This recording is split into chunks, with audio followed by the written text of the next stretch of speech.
అప్పిగా customer citing పట్టుకురారా తెస్తున్నాను boss. తొందరగా పట్టుకురారా చచ్చుకోవాల్సి యాదవ్ తాబేలు నడక నువ్వును తెచ్చాను కదా బాసా. అయ్యో ఆయన సైలెంట్ గా సారా తాగడం తెలవదంటారా సవట సన్నాసులారా. ఏమిరా అప్పిగా ఇది సారానా సైడ్ కాలంలో నీళ్ళ కొట్టయింది అని అడగండి. అడిగేది డబ్బులు తీసుకొని ఇలా దిక్మాల సారా ఇచ్చాడా సుబ్బయ్య? రోజు ఇచ్చేసరికే బాబు. అవును బాసు, నిప్పులాంటి నిప్పు సారా. నోరు మూసుకో. నీళ్ళ సారా ఇచ్చి నిప్పు కుంపిడి అంట. బాసు ఇలా లాభం లేదు. వీళ్ళకి సరుకు చూపెడితే గానే నమ్మకంగా కుదరదు. రండ్రా పదండ్రా.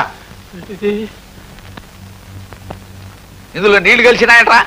నీళ్లు గెలిచినాయా? ఇంకీ కొట్టో మీకు ఒక్క సొక్క కూడా సారపోయినా ఆ కొట్టుకెళ్ళి సింగిల్ టీ అడిగి తాగేయండి పడే. నీళ్ళ సారా ఇచ్చింది కాబట్టి టీ తాగమంటావా? లేకపోతే మీ మొఖాలకి సారా కావాలరా? ఆ బొమ్మలు కొట్టుకెళ్ళి సింగిల్ టీ అడిగితే చక్కటి సారా ఇస్తుంది. వెళ్ళిపోండి వెళ్ళిపోండి. రండి బాబు, single tea single tea. Single tea single tea ready చేయరా. బాసు ఇందులో నీళ్లు గెలిచినయ్యా. లేదే కలవలేదు. దేవుడి తీర్థం లాంటి ఇందులో నీళ్లు కలిపామని మన మీద నిందలేసి వాళ్ళంతా అది వెళ్ళిపోయారు. నువ్వేం బాధపడకు బాసు. తాగింది సార్ అడపరా.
పెద్ద రోలు బోండా పిండి గారెల పిండి రుబ్బుకోవచ్చు. దీన్ని తీసుకుని సింగిల్ టీ. రోకలు లేకుండా రోల్ ఎందుకయ్యా? ఇవాళ సింగిల్ టీ ఇచ్చావంటే 2 రోజుల్లో మంచి రోకలు తీసుకొస్తా. ఇద్దాం లెక్క పాపం. ఈ రోజు కాకపోయినా రేపు పట్టుకొచ్చిస్తాడు.